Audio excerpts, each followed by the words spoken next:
Bueno, después de un largo capítulo que estuvimos estudiando, el capítulo 24, y cómo después de ver la bella historia de Isaac y Rebeca, comenzando desde la obediencia del siervo de Abraham y de cómo éste fue a buscar la esposa que Dios tenía preparada para Isaac, y de cómo todo culmina con una bella ceremonia de matrimonio.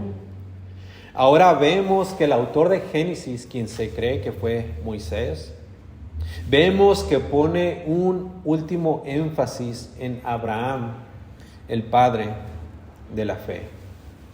¿Por qué es tan importante seguir hablando de Abraham en este último capítulo? Precisamente por eso, porque le conocemos como el padre de la fe. Y aunque no somos sus hijos directos en la carne, sí somos sus hijos espirituales, porque a cada uno de nosotros se nos ha dado el don de la fe. Y así como él creyó a Dios para justicia, así también nosotros creemos en fe en el Hijo de Dios para justicia. Así que comencemos lo que dice nuestro texto, comenzando en el versículo 1, que dice: Abraham tomó otra mujer cuyo nombre era Cetura. Mientras Abraham estaba casado con Sara, él estaba ligado con ella por medio del pacto del matrimonio. Y vimos que Abraham fue muy feliz con Sara. Él la amó como todo un buen esposo debe de amar a su mujer. La amó tanto que vimos que el día de su muerte le lloró, le hizo duelo y le guardó luto. Se dice que él estuvo soltero después de la muerte de Sara más de 30 años. Pero una vez habiendo muerto Sara y una vez ya no estando ligado con ella, ya no estando bajo la ley del matrimonio, como Pablo lo dice en la carta a los Romanos en el capítulo 7, Abraham pudo encontrar una vez más el amor en su vida. Y una vez viudo, Abraham se vuelve a casar.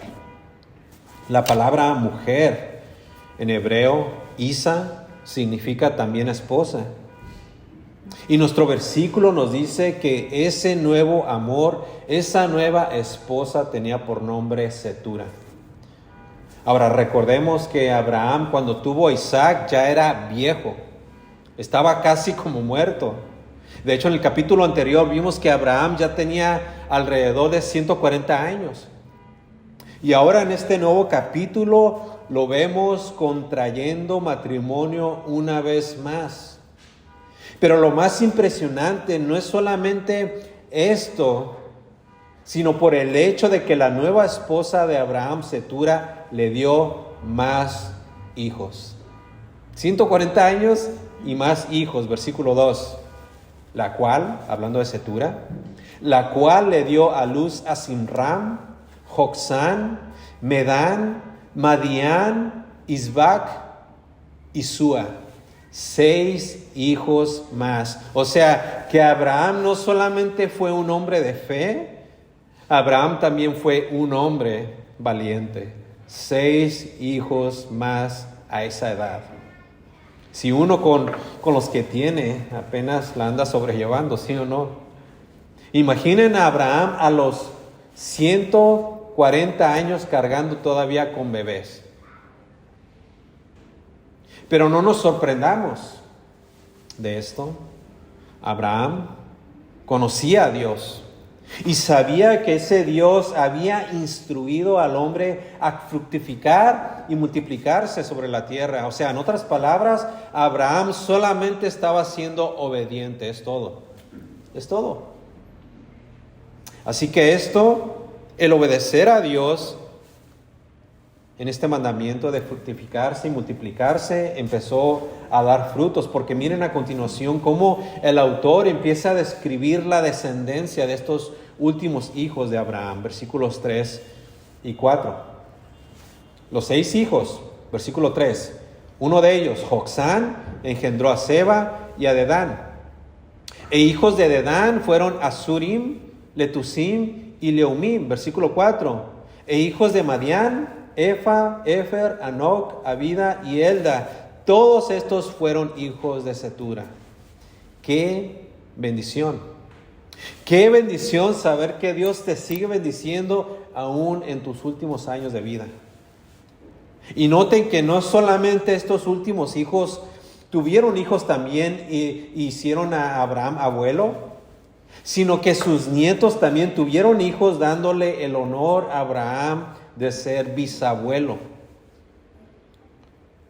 Ahora, como Abraham había sido bendecido en todo, como vimos en el versículo 1 del capítulo 24, vemos ahora que el autor dirige su atención una vez más a Isaac, el hijo de la promesa, porque es precisamente a él quien Abraham básicamente quiere dejarle todo. Toda su fortuna, Abraham está dispuesto a dejársela a él. Versículo 5. Y Abraham dio todo cuanto tenía a Isaac. Todo cuanto tenía. O sea, ganado, plata, oro, siervos, etcétera, etcétera, todo. Ahora, aunque Abraham quiso básicamente dejarle todo a Isaac, eso no quiere decir que él se iba a olvidar completamente de sus otros hijos. Claro que no. De ser así, sería todo lo contrario a lo que la Biblia enseña sobre la responsabilidad de los padres hacia con sus hijos. Y nosotros conocemos esto muy, pero muy bien. Miren lo que dice 1 de Timoteo capítulo 1, versículo 8. Porque si alguno no provee para los suyos, hablando de sus hijos, y mayormente para los de su casa, recalca el apóstol Pablo, ha negado la fe y es peor que un incrédulo. Ahora, nosotros sabemos que Abraham, siendo el padre de la fe, era imposible que hiciera esto. Era imposible que él se desatendiera de sus otros hijos. Él es el padre de la fe y como un hombre de fe hace lo correcto con sus otros hijos. Él, por ninguna razón o circunstancia, se iba a olvidar de ellos. Miren lo que dice el versículo 6. En el versículo 5 dice que Abraham dio todo cuanto tenía a Isaac, ganado, plata, oro, siervos, etcétera. Versículo 6. Pero a los hijos de sus concubinas dio Abraham dones. Esta palabra dones básicamente significa regalos, presentes, obsequios. Pero a los hijos de sus concubinas dio Abraham dones. ¿Y qué hizo? Y los envió lejos de Isaac su hijo mientras él vivía hacia el oriente, a la tierra oriental. Pero a los hijos de sus concubinas. Ahora, estas concubinas, y esto lo tenemos que dejar en claro, se refiere únicamente a Cetura del versículo 4, pero también se refiere a Agar, la criada de Sara y madre de Israel. ¿La recuerdan? Ismael, ¿la recuerdan? Se podría especular, y creo que no sería de hecho correcto hacerlo, que Abraham tuvo más concubinas y más hijos, pero el texto simplemente no apoya esta teoría. Así que cuando el autor dice concubinas, únicamente se refiere a Cetura y a Agar. Bueno, a todos estos hijos, dice, les dio regalos. ¿Y qué hizo? Los envió lejos. Lejos. Pregunta, ¿cómo es que mandó a sus hijos lejos?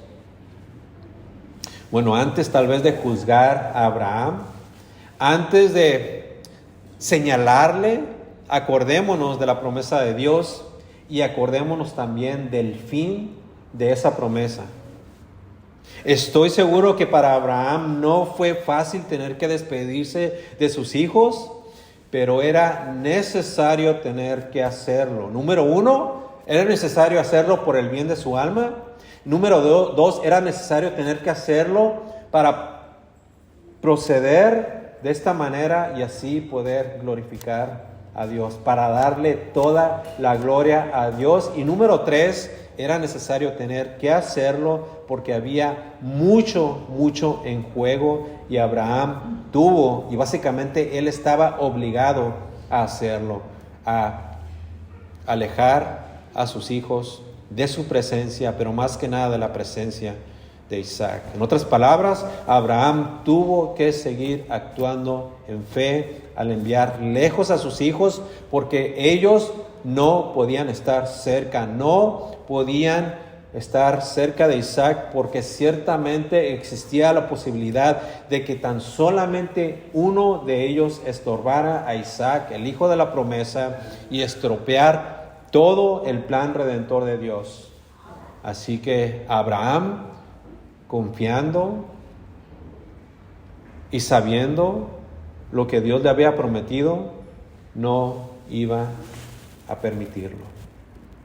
Así que el plan de Dios continuaba, seguía en pie, todo estaba perfectamente encaminado para lograr su propósito, aunque el tiempo de Abraham había llegado a su fin. En otras palabras, Abraham tenía que morir. Así que a continuación vemos cómo el autor revela la edad que Dios le permitió tener al momento de su muerte. Versículo 7. Y estos fueron los días que vivió Abraham, 175 años.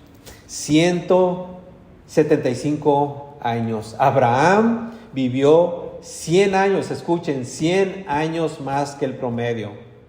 Tanto en México como en Estados Unidos, el promedio de vida son 75 a 78 años aproximadamente.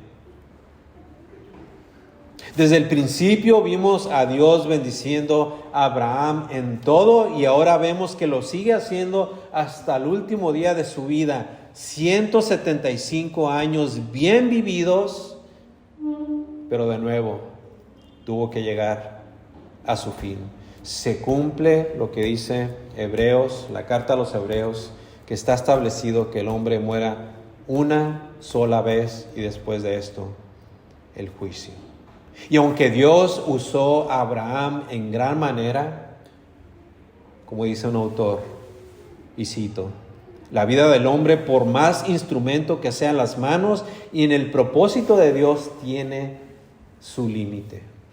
Así que, amados, obviamente ninguno de ustedes tenemos exactamente la misma fe que Abraham, y ninguno de nosotros está llamado a hacer exactamente lo que Abraham fue llamado a hacer, pero de la misma manera Dios nos ha llamado a hacer otras cosas. Y tenemos que aprovechar este tiempo, tenemos que aprovechar para que Dios use nuestras vidas, use nuestros ministerios, seamos unos buenos instrumentos para que cuando llegue ese momento, así como Abraham, podamos decir que vivimos una buena vida. Versículo 8. Y exhaló el espíritu, y murió Abraham, ¿cómo? En buena vejez, anciano y lleno de años, y fue unido a su pueblo. Miren cómo el autor describe el final de los días de Abraham.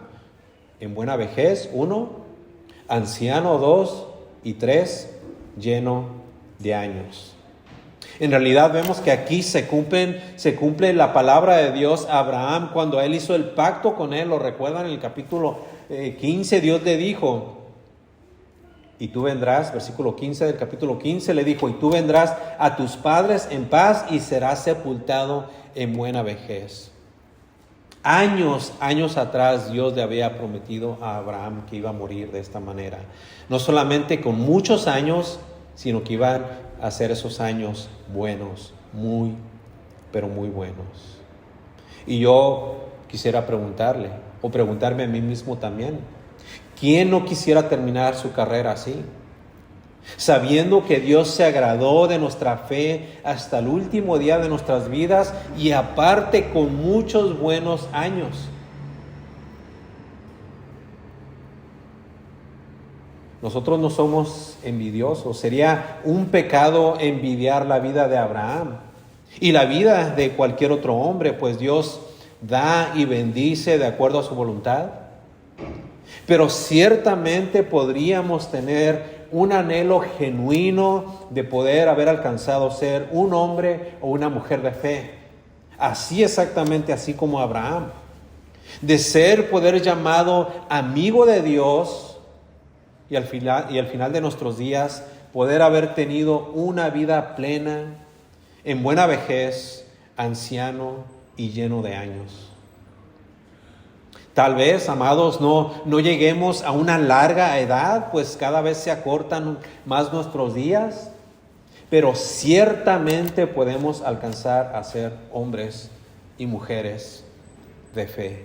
Y obviamente podríamos continuar nuestro sermón hablando de cómo nosotros aplicaríamos nuestra fe, pero en realidad el punto no es ese. Solamente quisiera que todos atendiéramos a este llamado de que seamos hombres y mujeres de fe, para que cuando lleguemos a ese día final podamos decir, así como el apóstol Pablo: he peleado la buena batalla, y estar listos para morir y así mirar a nuestro Señor de frente y cara a cara, y que Él nos dé la bienvenida.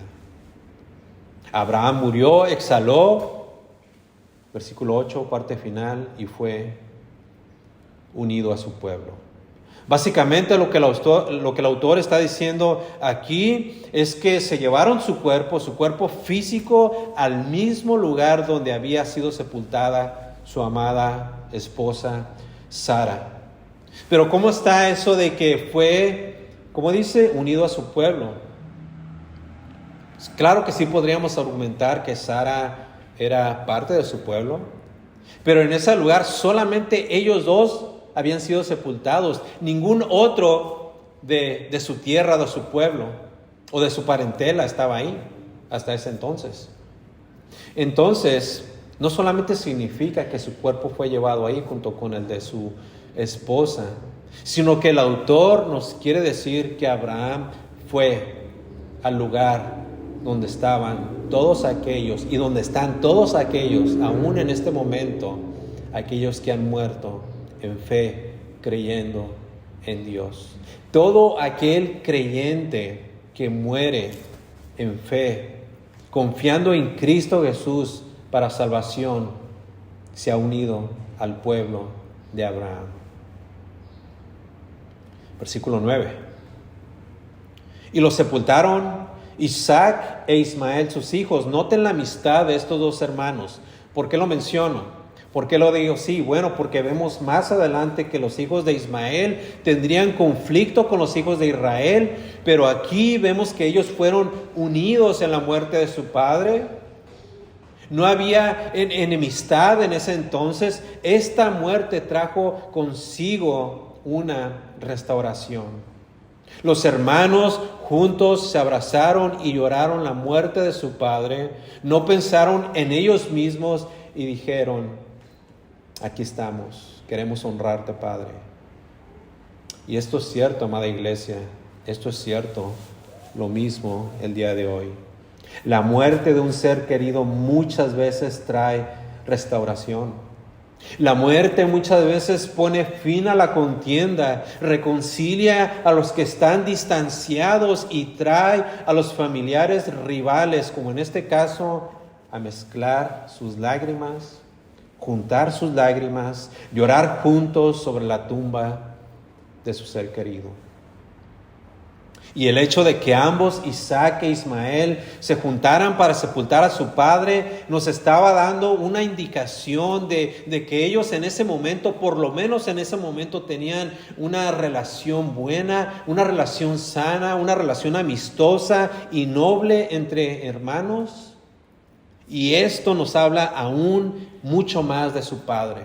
Nos habla de Abraham, del buen carácter de Abraham como padre, de que él, incluso ya muerto, tuvo la habilidad de traer a dos hermanos juntos, aunque de nuevo, más adelante habría conflicto.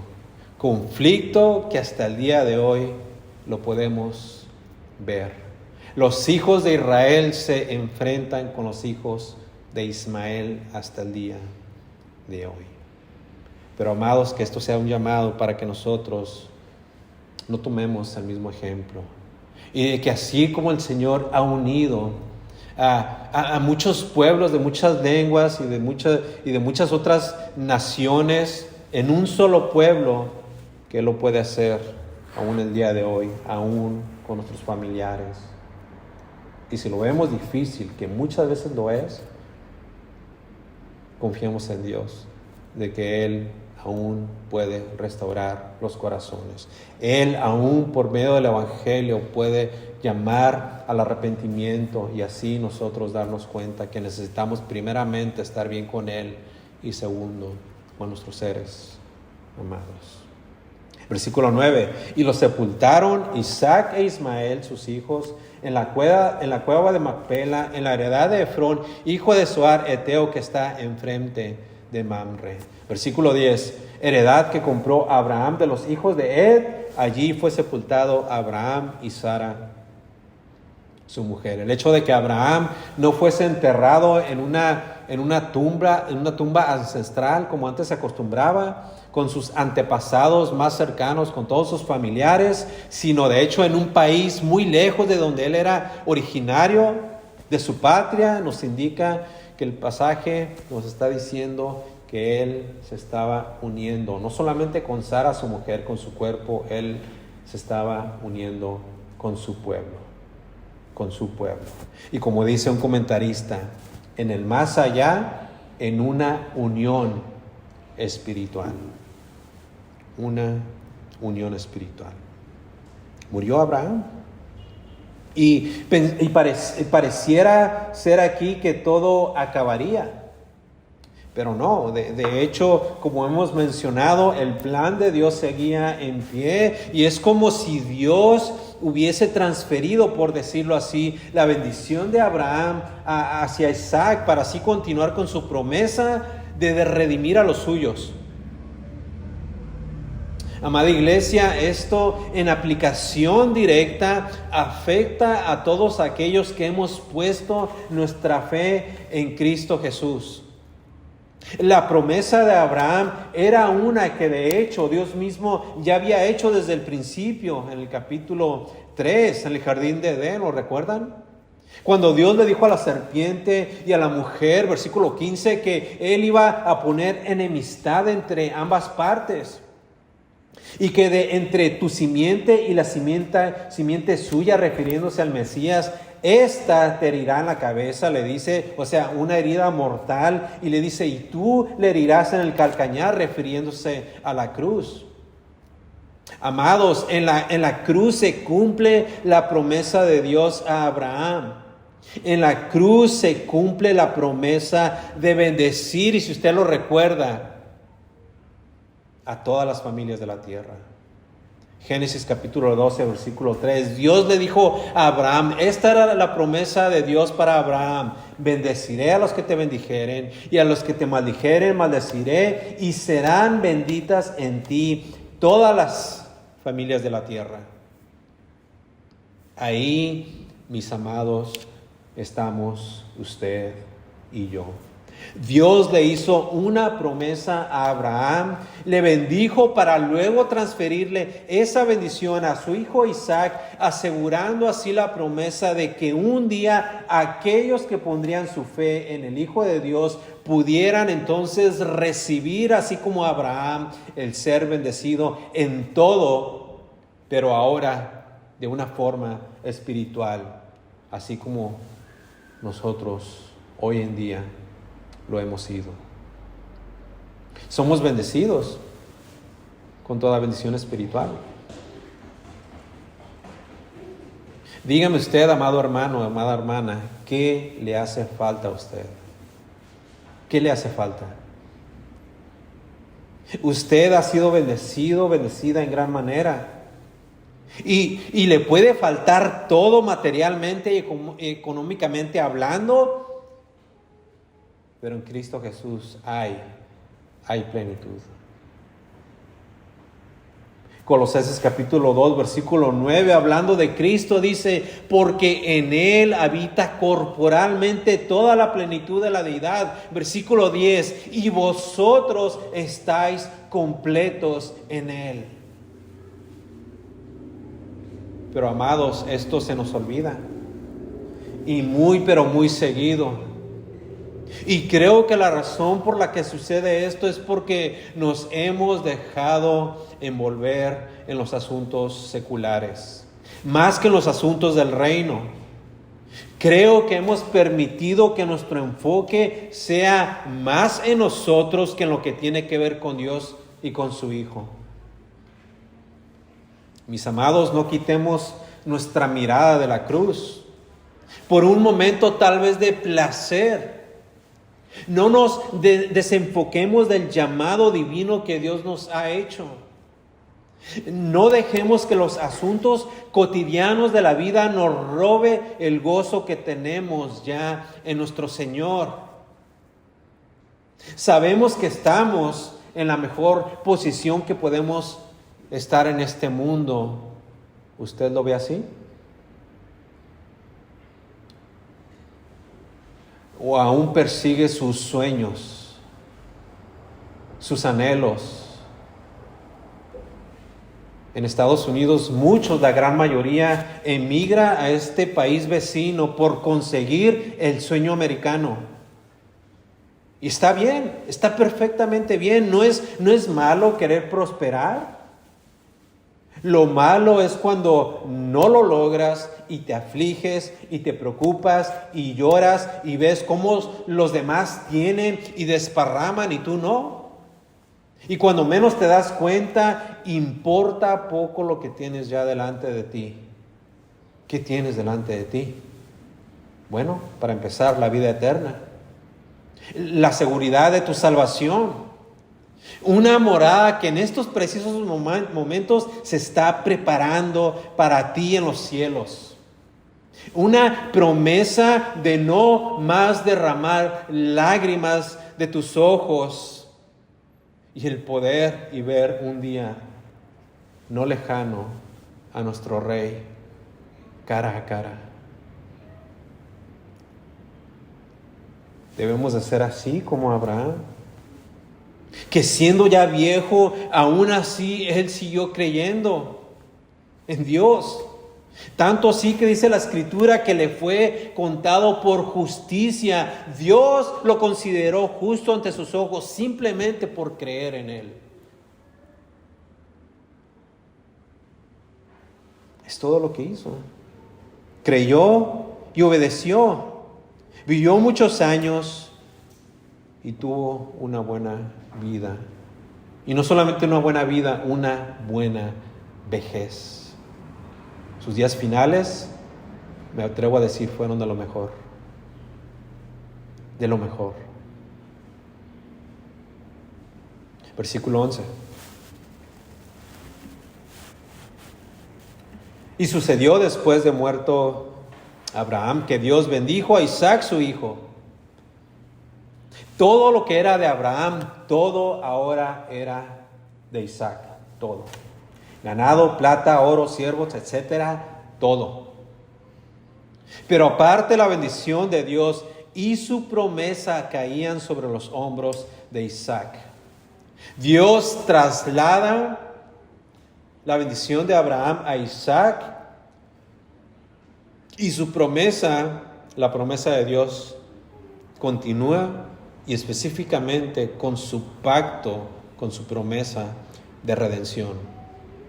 Con su promesa de redimir a todos aquellos que están inundados en su pecado. Versículo 11, parte final.